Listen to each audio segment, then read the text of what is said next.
இளைய பாரத நேயர்களுக்கு வணக்கம். அதாவது கீழே விழுந்தாலுமே மீசையில் மண் விட்டாத மாதிரி உர்றா உர்றா உர்றா அடிச்சுட்டு போடா அப்படின்ற மாதிரி பண்ணுவாங்க தெரியுங்களா. அதில் வந்து பாகிஸ்தான் வந்து ரொம்ப சூப்பராக செயல்படக்கூடிய ஒரு நாடு. அதாவது பாகிஸ்தானுடைய deputy prime minister of Pakistan, அது மட்டும் இல்லாமல் ஃபாரின் மினிஸ்டர், 2 போர்ட்ஃபோலியோ வச்சிருக்கக்கூடிய இசக் தார் அப்படின்றவர் வந்து இப்போ சொன்ன ஒரு ஸ்டேட்மெண்ட் வந்து மிகப்பெரிய வைரலாக போயிட்டுருக்கு. என்ன அப்படின்னு வச்சிங்களேன், இனிமேல் இந்தியாட்டில் நாங்கள் கெஞ்சிக்கிட்டு இருக்க முடியாது அப்படின்ட்டு. ஏன் என்னையா பண்ண போகிறீங்க அப்படின்னா, இல்லை நாங்கள் வந்து பேச்சுவார்த்தை கூப்பிட்றோங்க, தயவு செஞ்சு வாங்க பேசலாங்க அப்படின்ற விஷயத்த வந்து அப்படியே மீசையில் பண்ணோட்ட மாதிரி நம்ம வடிவேல் சொல்லுவார் பாருங்களா, கடலில் ஆமாம் அந்த மாதிரி வந்து பேசியிருக்காரு. இனிமேல் வந்து இந்தியாவுக்கு நாங்கள் வந்து கெஞ்சிக்கிட்டு இருக்க மாட்டோம் நாங்கள், சரிங்களா. இருந்தாலும் எல்லா சம்மந்தமான விஷயங்களையும் நம்ம பேசலாம், சரிங்களா, கொஞ்சம் வாங்க அப்படின்ற மாதிரி கூப்பிட்டுருக்காப்புல இந்தியாவை. எதுக்காக கூப்பிட்டுருக்காரு அப்படின்னு பார்த்தீங்கன்னா, காம்போசிட் டயலாக் அப்படின்னு என்னென்னு பார்த்தோம் அப்படின்னா கூட்டு பேச்சுவார்த்தை.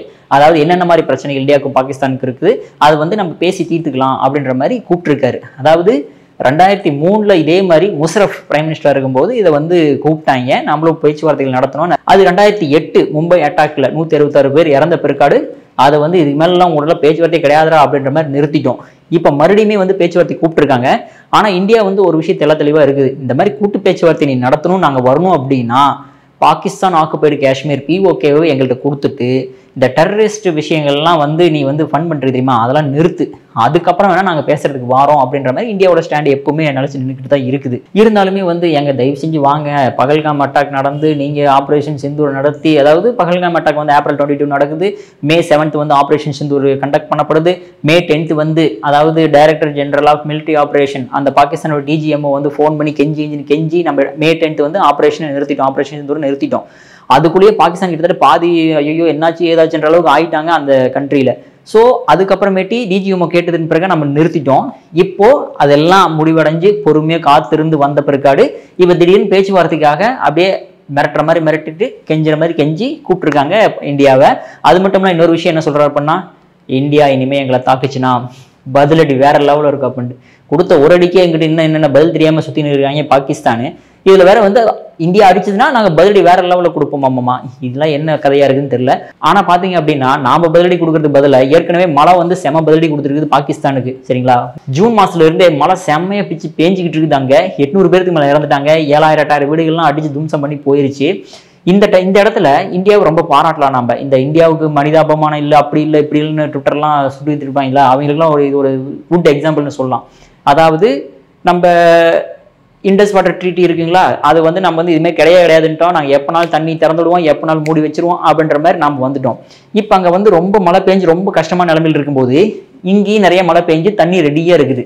ஸோ நம்ம வந்து அந்த ரவி ரிவரில் வந்து நம்ம ஃப்ளட்டு வரப்போகுது அப்படிங்கிறத வந்து ஏற்கனவே இங்கிருந்து பாகிஸ்தானில் இருக்கக்கூடிய இந்திய தூதரத்துக்கு ஃபோன் பண்ணி சொல்லி இந்திய தூதரகம் வந்து பாகிஸ்தான்காரங்கள்ட்ட சொல்லியாச்சு. அவங்களுமே டிசாஸ்டர் மேனேஜ்மெண்ட் எல்லாம் அந்த செக்யூரிட்டி ஆஃபீஸர்ஸ் எல்லாமே போய் அந்த ரவி, அதாவது பஞ்சாப், இங்கே ஒரு பஞ்சாப் இருக்கிற மாதிரி அங்கேயுமே ஒரு பஞ்சாப் ஒரு ஸ்டேட் இருக்குது, அந்த பஞ்சாப்ல வந்து நிறைய ஃப்ளட்டு வரப்போகுது அப்படின்னு தெளிவுபடுத்தியாச்சு.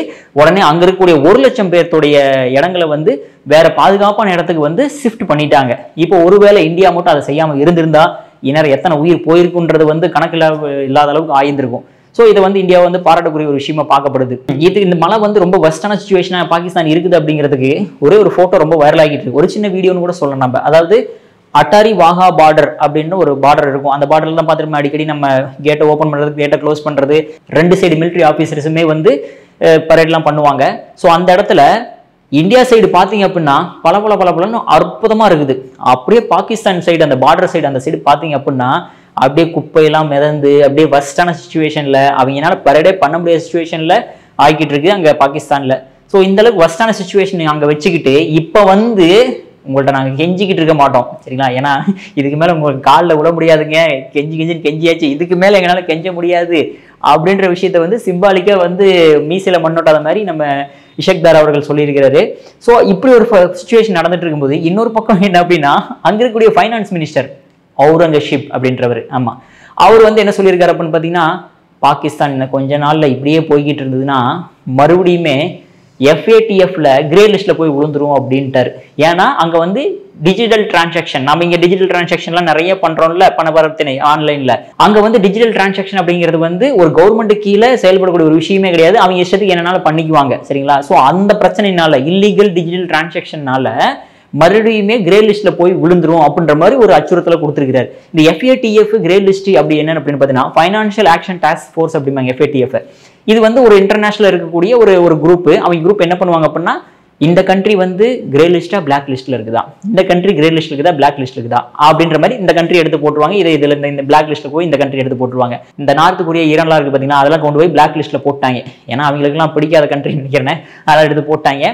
கிரே லிஸ்ட் விஷயம் அப்படி என்னன்னு பாத்தீங்கன்னா, நீங்க வந்து ரொம்ப டிஃபிகல்ட்டான சிச்சுவேஷன்ல இருக்கீங்க. ரெண்டு விஷயத்துக்காக முக்கியமா FATF. ஒன்னு என்னன்னா மணி லாண்டரிங், பணம் மோசடி பண்ணிக்கிட்டு, அதாவது கடத்தல வந்த பணத்தை வந்து நல்ல பணமா மாத்துறதுக்கு ட்ரை பண்ணுவாங்களா ஒண்ணு. ரெண்டாவது என்ன பார்த்தீங்கன்னா டெரரிஸ்டுக்கு ஃபண்டு பண்ணுவாங்க தெரியுங்களா, இவங்க ரெண்டு விஷயத்துக்குமே வந்து கண்ட்ரோல் பண்றதுக்காக தான் FATFன்னு கொண்டு வந்தப்பட்டது. ஸோ பாகிஸ்தானை வந்து இப்போ கிரே லிஸ்ட்ல போயிருச்சு அப்படின்னா பாகிஸ்தானுக்கு என்ன ஆகும் அப்படின்னா ஒரு வார்னிங், அதாவது நீ வந்து ஃபண்டு பண்ணிக்கிட்டு இருக்க, அதுவும் இல்லாமல் டிஜிட்டல் டிரான்சாக்ஷன் அது இது நிறைய விஷயங்கள் பண மோசடிகள் நிறைய உங்க கண்ட்ரியில் நடந்துகிட்டு இருக்கு. அதனால இதுக்கு மேற்கொண்டு மறுபடியும் நடந்ததுன்னா உன்னை பிளாக் லிஸ்ட்ல போட்டுருவோம். பிளாக் லிஸ்ட்ல போட்டாங்கன்னா என்ன நடக்கும் அப்படின்னு பார்த்தோன்னா, எந்த கண்ட்ரி இன்வெஸ்ட்மெண்ட் பண்ண வரமாட்டாங்க, வேர்ல்டு பேங்க் ஆகட்டும், இன்டர்நேஷனல் மானிட்டரி ஃபண்ட் IMF ஆகட்டும், இவங்கெல்லாம் கடன் கொடுக்க மாட்டாங்க. அதுக்கப்புறம் அங்கே வந்து ரொம்ப டிப்ரிசியேஷன் ரொம்ப அதிகமாகி போயிடும். அதுக்கப்புறமேட்டு இன்ஃப்ளேஷன் அதிகமாகி போயிடும். கண்ட்ரியில் வாழ்றதுக்கு ரொம்ப டிஃபிகல்ட்டான சுச்சுவேஷன் வந்து நடந்துடும். ஸோ இதனால தான் வந்து கிரே லிஸ்ட்ல போயிட்டோம் அப்படின்னா ஒரு வார்னிங். சரிங்களா? இது வந்து பாகிஸ்தான் ஆல்ரெடி 2018 2022 வரைக்கும் 4 வருஷம் வந்து கிரே லிஸ்ட்ல இருந்தாங்க. அப்பயுமே யாருமே போய் அங்கே வந்து முதலீடே செய்யவே கிடையாது பாகிஸ்தான்ல. அதனால ரொம்ப அடி வாங்கினாங்க. இப்போ வந்து மறுபடியும் கிரே லிஸ்ட்ல போயிடுவோம் அப்படின்ற மாதிரி அங்க இருக்கக்கூடிய ஃபைனான்ஸ் மினிஸ்டர் அவுரங்கசீப் வந்து ஒரு சின்ன ஒரு வார்னிங்கை கொடுத்துருக்காரு. ஆக்சுவலா அவங்க வெளியே வந்தது காரணம் கூட என்ன அப்படின்னா, கிரே லிஸ்ட்ல 2022 வரது காரணம் என்ன அப்படின்னா, அங்க குளோபல் லெவல் இருக்கக்கூடிய, அதாவது முக்கியமா குளோபல்னா அமெரிக்கா சொல்ற எல்லா கண்டிஷனுக்கும் நாங்க ஏத்துக்கிறோங்க அப்படின்ற மாதிரி ஒத்துக்கிட்ட காரணத்தினால தான் வந்து அந்த கிரே லிஸ்ட்ல இருந்து வெளியே எடுத்துட்டாங்க. இப்போ கூடிய சீக்கிரத்தில் போயிடுவாங்கன்னு நினைக்கிறேன். முக்கியமா நம்ம கிரே லிஸ்ட்ல பாகிஸ்தான் போறது காரணம் யாரா அப்படின்னு பார்த்தீங்கன்னா நம்ம இந்தியா தான். எப்போ பார்த்தாலுமே யுனைடெட் நேஷன்ல போய் உட்காந்துக்கிட்டு, ஓகேங்களா, இங்க பாருங்க இவங்க டெரரிஸ்ட் ஃபண்ட் பண்றாங்க, இங்க பாருங்க இவங்க வந்து எங்க எத்தனை பேர் அட்டாக் பண்ணிருக்காங்க, இங்க பாருங்க இங்க வந்து இவ்வளவு மிஸ்டேக்ஸ் நடக்குது, இல்லீகல் டிரான்சாக்ஷன் நடக்குது, பண மோசடிகள் மணி லாண்டரிங் நடக்குது, இந்த மாதிரி எல்லா விஷயத்தையும் சொல்லி அவங்க கிரே லிஸ்ட் வச்சிருந்ததே இந்தியா தான். அது முக்கியமா காரணம் நாம தான் அப்படின்னு தான் சொல்லி ஆகணும். இப்படி ஒரு பக்கம் இருக்கும்போது இன்னொரு விஷயம் என்ன அப்படின்னு பார்த்தீங்கன்னா, ட்ரம்ப் அவர் என்ன சொல்லியிருக்காருன்னா, மிகப்பெரிய ஒரு ஆயில் ரிசர்வ் பாகிஸ்தான்ல இருக்குது. பார்த்துருக்காரு. அவர் வந்து குழி தோண்டி எல்லாத்தையும் ஆராய்ச்சி பண்ணி கண்டுபிடிச்சிருக்காரு. ராக்கெட்ல இருந்தே கண்டுபிடிச்சிருப்பாரு போல. அங்க மிகப்பெரிய ஒரு ஆயில் ரிசர்வ் இருக்குது. அதை வந்து வெளியெடுத்து நம்ம வந்து உலகத்துக்கு நம்ம ஸ்ப்ரெட் பண்ணணும் அப்படின்ற மாதிரி திடீர்னு ஒரு விஷயத்த சொல்லியிருக்காரு. இதை கேட்ட பாகிஸ்தானே சாக்காயிருச்சு. என்னையா சொல்றீங்க, எங்க இதுல மேசிவ் ஆயில் ரிசர்வ் இருக்குதா, எங்களுக்கே தெரியாது, நீங்க எப்படி சொல்றீங்க அப்படின்ட்டு. சரி ஓகே, ஏதாவது ரெண்டு பேரும் சேர்ந்து ஏதாவது தோண்டி பார்ப்போம், ஏதாவது உள்ள இருக்குதா அப்படின்ற மாதிரி ஒரு அக்ரிமெண்ட் போடலான்ற மாதிரி ஒரு ஐடியால வந்து வச்சிருக்காங்க. ஸோ இந்த மாதிரி டிஃபிகல்ட்டான சுச்சுவேஷன் இருக்கக்கூடிய பாகிஸ்தான் எப்பவுமே இந்தியாவோட வந்து கம்பேர் பண்றது அப்படிங்கிறது வந்து ரொம்ப ஒரு தப்பான விஷயம் தான் சொல்லி ஆகணும். ஏன்னா அப்படி சொல்லணும் பார்த்தீங்கன்னா, நம்ம வந்து ஃபுல் ஸ்பீடில் போயிட்டு இருக்கோம். அவங்க வந்து இப்போ தான் வேகத்தை அப்படியே ஊர்ந்துக்கிட்டு பொறுமையாக நடந்து வந்துகிட்டு இருக்காங்க. ஸோ இவங்களோட எப்பவுமே இந்தியா பாரு பாகிஸ்தானோட அப்படி இருக்கு, இந்தியா பாரு பாகிஸ்தானோட எப்படி இருக்கு, அப்படி எப்பவுமே கம்பேரே பண்ணக்கூடாது. ஏன்னா இந்தியா வந்து எக்கானமி லெவல் ஆகட்டும், பர்ச்சேசிங் பவர் பேரிட்டி ஆகட்டும், அப்புறமேட்டு பர்சனல் இன்கம் ஆகட்டும், இது எல்லாமே வேர்ல்டு லெவலில் நம்பர் 5க்குள்ள நம்ம போய்கிட்டு இருக்கக்கூடிய கண்ட்ரி. பாகிஸ்தான் வந்து 25, 30, 40 அந்த மாதிரி எண்டில் இருக்கக்கூடிய கண்ட்ரி. இவங்களோட நம்ம ஏன் கம்பேர் பண்ணிட்டு நம்ம இந்தியாவோட தரத்தை தாழ்த்திக்கணும் அப்படிங்கிறதா என்னோட வேண்டுகோளா இருக்குது. ஸோ இதே மாதிரி டெய்லியும் நம்ம இந்த மாதிரி விஷயங்களை வந்து இளைய பாரதம் வாயிலாக தெரிவிச்சுட்டே வருவோம். இணைந்ததுக்கு நன்றி, வணக்கம்.